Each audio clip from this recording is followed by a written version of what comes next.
الرحمن الرحیم ارشاد پنجاہ دوم درمیان سند خرقہ و کلاہ و شجرہ دادن بمریدان، یعنی ارشاد قمریہ کی 52ویں مجلس اس عنوان سے آئی کہ صوفیاء کرام و مشائخ طریقت کے ہاں خرقہ پہنایا جاتا ہے یا ٹوپی دی جاتی ہے یا شجرہ دیا جاتا ہے مریدوں کو، تو اس کی سند کیا ہے، اس کا ثبوت کیا ہے، اس کی دلیل کیا ہے، اس پر بات اس مجلس میں ہوئی۔ شب در عظیم آباد بات تناول طعام بحضور اقدس حاضر بود۔ ایک رات عظیم آباد پٹنہ میں کھانے سے فارغ ہونے کے بعد میں حضور میں حاضر تھا، خدمت میں حاضر تھا۔ عرض نمود، میں نے یہ عرض کیا کہ مریدان را خرقہ و کلاہ و شجرہ کہ پیران ای زمان می دہن سند ای از وقت حضرت علیہ السلام جاری است۔ میں نے حضرت سے خدمت میں عرض کیا کہ حضور مریدوں کو جو خرقہ، ٹوپی، شجرہ کہ اس زمانے کے پیران دیتے ہیں، اس کی سند حضور پاک علیہ السلام کے وقت سے ہے، یعنی حضور سے یہ چیزیں دینا ثابت ہے۔ حضرت سلطان العاشقین چنی ارشاد کردن، اعلیٰ حضرت نے اس طرح ارشاد فرمایا۔ کیا فرمایا؟ کہ شجرہ در وقت حضرت صلوات اللہ یا صلاۃ اللہ علیہ وسلم نبود الا خرقہ و شجرہ واسطہ است برائے یاد کردن نام پیران۔ حضرت نے ارشاد فرمایا کہ جس طرح آج لکھ کے شجرہ دیا جاتا ہے، یہ حضور پاک علیہ السلام کے وقت میں نہیں تھا، لیکن خرقہ پہنانا یا شجرہ دینا یہ ذریعہ ہے پیران کے، مشائخ کے ناموں کو یاد کرانے کا، ناموں کو حفظ کرانے کا، نام کی حفاظت کے لیے ایسا کر کے دیا جاتا ہے۔ تو سوال یہ اٹھے گا دل و دماغ میں کہ کیا اس وقت پیران کا نام یاد کرانا ضروری نہیں تھا کہ آج ضروری ہو گیا؟ کل جب لکھ کے نہیں دیا جاتا تھا تو آج لکھ کے کیوں دیا جاتا ہے؟ یہ سوال ذہن میں آ سکتا ہے۔ تو اس کا جواب دیتے ہوئے حضرت فرماتے ہیں در وقت حضرت علیہ السلام تا تب تابعین دو سہ نام بود یاد کردن واسطہ دشوار نہ بود وہ بعد زمان تب تابعین چوں متعدد نام شد بزرگان طریقت مثل حضرت خواجہ تیفور بایزید بستامی و حضرت ابو القاسم جنید بغدادی و حضرت سلطان ابراہیم ادہم بلخی قدس اللہ اسرارہم جہت حفظ اسماء پیران کے در حق مریدان بدارین بہ ازیں توسط و توسل نسبت ترتیب دادن چرا کے پیر نائب نبی است۔ حضرت نے ارشاد فرمایا کہ حضور پاک علیہ السلام سے لے کے تب تابعین تک، یعنی حضور کو دیکھنے والے، ان پر ایمان لانے والے، ان کی صحبت میں بیٹھنے والے، ان سے ظاہری اور باطنی فیوز و برکات لینے والے صحابہ کرام ہیں، اور جنہوں نے حضور کو نہیں دیکھا، صحابہ کی صحبت پائی، صحابہ سے حضور کا علم حاصل کیا، حضور کا دین صحابہ سے سیکھا، وہ تابعین ہیں، اور جنہوں نے تابعین سے علم حاصل کیا، صحابہ کو نہیں دیکھا، وہ تبع تابعین ہیں۔ یعنی حضور کے بعد پہلی سیڑھی صحابہ کی، دوسری سیڑھی تابعین کی، تیسری سیڑھی تبع تابعین کی۔ تو اتنے دنوں تک نام کتنا ہوا؟ مشکل سے 3 یا 2۔ اگر تبع تابعین ہیں تو وہ اپنے شیخ کا نام بتاتے جو تابعین ہیں، اور وہ اپنے شیخ کا نام بتاتے جو صحابی ہیں، تو حضور سے ان کا واسطہ 2 یا 3 آدمی کا تھا۔ تو اس کو لکھ کے دینے، شجرہ بنانے کی ضرورت نہیں تھی۔ اتنا نام آدمی کے ذہن میں رہتا تھا، آدمی آسانی سے بول لیتا تھا، آسانی سے بیان کر لیتا تھا، آسانی سے لوگوں کو معلوم ہو جاتا تھا۔ جیسے لوگوں کا شجرہ نسب اکثر آدمی کو ہم جانتے ہیں ان کے ابا فلاں تھے، ان کے دادا فلاں تھے، کسی کسی کا ہم پر دادا کا نام بھی بتا دیں گے، لیکن اس کے بعد مشکل واقع ہوگی،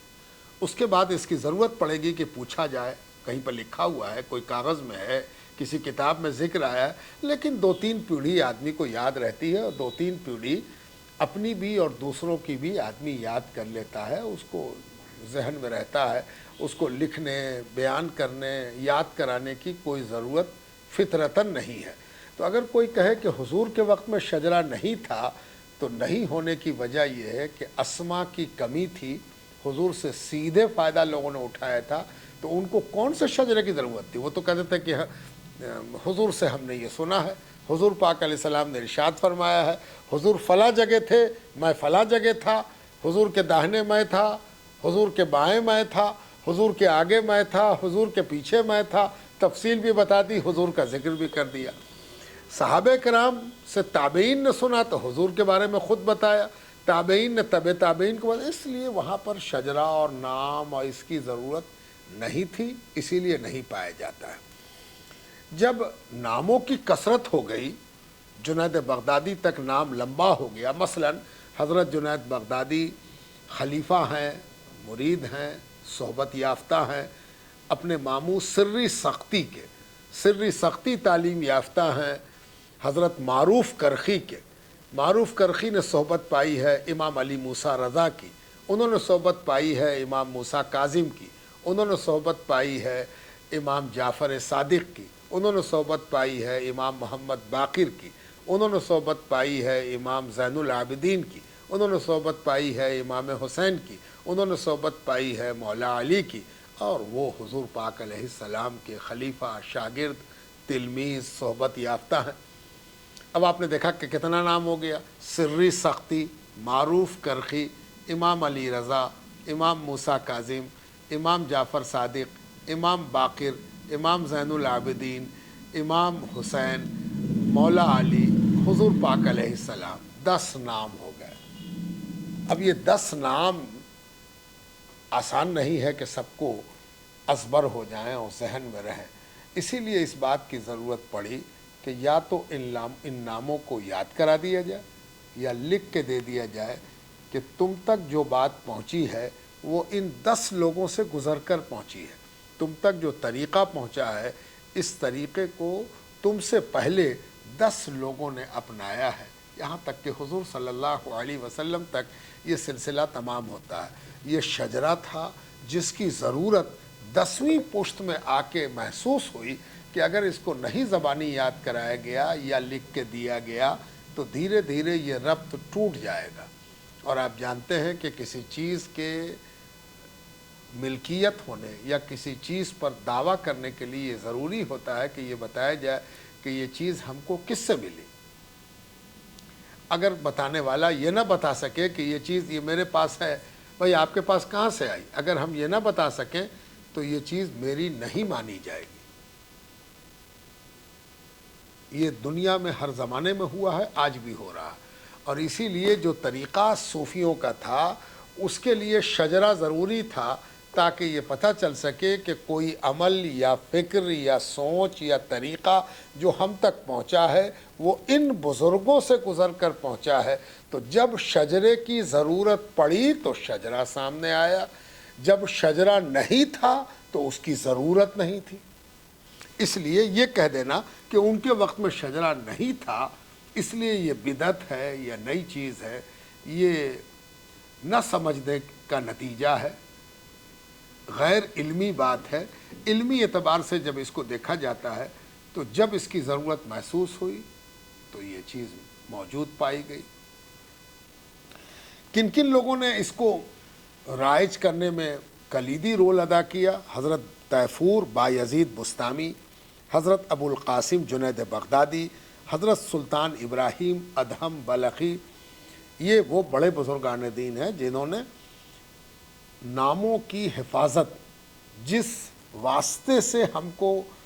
طریقہ پہنچا ہے، نسبت پہنچی ہے، فیض پہنچا ہے، تعلیم پہنچی ہے، ان ناموں کی حفاظت کے لیے کہ مریدوں کے لیے اس سے بہتر اور کیا ہوگا کہ وہ ان ناموں کو یاد کریں جن سے ان تک دین پہنچا ہے۔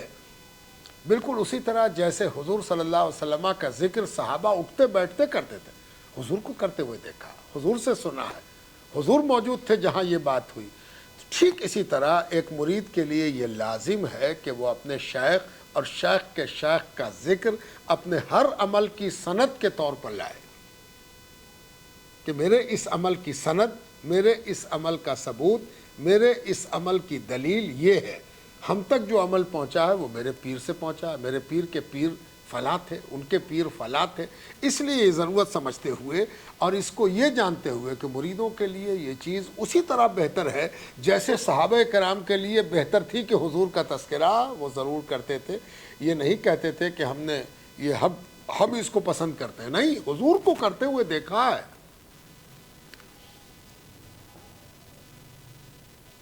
اور یہ اس لیے بھی ضروری تھا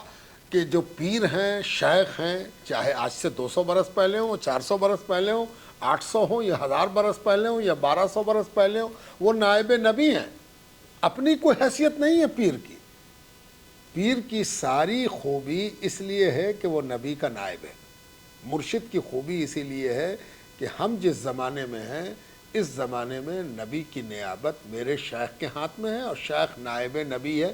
تو جس طرح صحابہ حضور کو دلیل بناتے تھے، حضور کی سند لاتے تھے کہ حضور کو کرتے ہوئے دیکھا ہے، حضور کو بولتے ہوئے دیکھا ہے، حضور کے سامنے یہ کام ہوا ہے، اسی طرح جس زمانے میں مرید ہو وہ اپنے شیخ کو نائب نبی کی حیثیت سے بطور سند اور دلیل پیش کرے۔ اس لیے یہ نام یاد کرایا گیا، یہ نام یاد کرانے کی ضرورت یا لکھ کے دینے کی ضرورت واقع ہوئی۔ وہی سند اسما را شجرہ بدی سبب نام نہادن بیت رضوانی کہ از حضرت صلی اللہ علیہ وسلم اصحاب نمودن زیر شجر، یعنی زیر درخت واقع شد۔ اب اس کو شجرہ کیوں کہا گیا؟ تو شجرہ کہنے کی وجہ یہ بتائی کہ اس کی دلیل کے طور پر حضور کی حیات مبارکہ میں ایک واقعہ ہوا کہ حضور صلی اللہ علیہ وسلم نے شجر کے نیچے بیعت لی۔ شجر عربی میں پیڑ کو کہتے ہیں، درخت کو کہتے ہیں، درخت کو شجر کہتے ہیں عربی میں، اردو میں بھی بولتے ہیں ہم لوگ۔ شجر کاری ہو رہی تھی یعنی پیڑ لگ رہا تھا۔ قرآن کریم میں اس کا ذکر موجود ہے، کئی طرح سے موجود ہے، اللہ تبارک تعالیٰ نے اس کا ذکر کیا ہے۔ تو وہ بیعت جو پیڑ کے نیچے ہوئی وہ بڑی اہمیت رکھتی ہے اس حوالے سے کہ اس کے گہرے اثرات مرتب ہوئے، اور قرآن کریم میں اس کا ذکر جس شان اور جس عظمت کے ساتھ ہوا، اس لیے اس کی حیثیت بہت اہم ہو جاتی۔ حضور پاک علیہ السلام نے جب یہ بیعت لی تو فرماتے ہیں کہ زیر شجر لی، پیڑ کے نیچے بیٹھ گئے حضور پاک علیہ السلام، پیڑ کے تنے سے پشت مبارک سٹا لی اور طلب کیا کہ لوگ آئیں اور بیعت کریں۔ تو کیا آیت نازل ہوئی اس بیعت پر؟ لقد رضی اللہ عن المؤمنین اذ یبایعونک تحت الشجرہ فعلم ما فی قلوبہم۔ کہتے ہیں کہ اللہ تعالیٰ نے ارشاد فرمایا کہ لقد رضی اللہ عن المؤمنین، اچھی طرح جان لو، یقین کر لو، وشواس کرو، کوئی شک نہیں ہے اس میں کہ مومنوں سے اللہ تبارک و تعالیٰ راضی ہو گیا۔ کب؟ اذ یبایعونک، جب کہ وہ بیعت کر رہے تھے، جب کہ وہ بیعت کر رہے تھے تحت الشجرہ، پیڑ کے نیچے۔ اور اللہ تعالیٰ خوب اچھی طرح جانتا ہے ان کے دل میں اس وقت پیدا ہونے والے جذبات کو۔ جو لوگ بیعت کر رہے تھے ان کے دل میں کیا بات تھی، ان کے دل میں کیا خیال تھا، ان کے دل میں کون سا جذبہ تھا، یہ اللہ تعالیٰ خوب بہتر جانتا ہے۔ اور ظاہر ہے کہ آپ جانتے ہیں کہ ہم لوگ جب کسی کے عمل پر فیصلہ کرتے ہیں تو ظاہر کو دیکھ کے کرتے ہیں، اب بڑا اچھا بول رہا ہے، بہت اچھا آدمی لگتا ہے، اس کا کپڑا بہت اچھا ہے، یہ امیر لگتا ہے، اس کی زبان بہت اچھی ہے، یہ بہت پڑھا لکھا لگتا ہے، اس آدمی کا سلیقہ بہت اچھا ہے، کسی شریف خاندان کا لگتا ہے۔ یہ سب ظاہر ہے۔ ظاہر ہم اس لیے دیکھتے ہیں کہ ہم باطن نہیں دیکھ پاتے ہیں، ہم کو نہیں معلوم کہ اس کے دل میں کیا ہے، یہ نوٹنکی کر رہا ہے، ڈرامے بازی کر رہا ہے، دھوکہ دے رہا ہے، تصنع کر رہا ہے، یہ در حقیقت ایسا ہے۔ اس کے مقابلے میں اللہ سبحانہ تعالی کسی کے ظاہر پر کوئی فیصلہ نہیں سناتا، وہ باطن کو دیکھتا ہے۔ اسی لیے یہاں کہا گیا کہ جو لوگ پیڑ کے نیچے بیعت کر رہے تھے اللہ تعالیٰ ان سے راضی ہو گیا، تو راضی ہونے کے لیے ان لوگوں کا بیعت کرنے کا عمل جو ظاہر تھا وہی بنیاد نہیں بنا، بلکہ اللہ تعالیٰ خوب اچھی طرح جان رہا تھا کہ جو لوگ پیڑ کے نیچے حضور کا ہاتھ پکڑ رہے تھے ان کے دل میں کیا ہے۔ اور یہ سند تھی اس بات کی کہ بیعت اللہ کے نبی کے ہاتھ پکڑ کے قسم کھانا یہ اللہ کی رضا اس کے ساتھ جوڑ دی گئی، اور اللہ تعالیٰ نے یہ حکم سنا دیا کہ اللہ تعالیٰ ان لوگوں سے راضی ہو گیا۔ اسی لیے حضور کا ایک قول آگے نقل ہو رہا، کفہو بکفی فی الجنہ، جس کا ہاتھ آج میرے ہاتھ سے سٹ گیا، جس نے آج میرے ہاتھ میں اپنا ہاتھ دے دیا، جس نے میرے ہاتھ کو اپنے ہاتھ میں لے لیا، وہ جنتی ہے، وہ جنت میں گیا۔ اتنی عظمت، اسی پر ہم لوگ تمام کرتے ہیں، کل اس میں آگے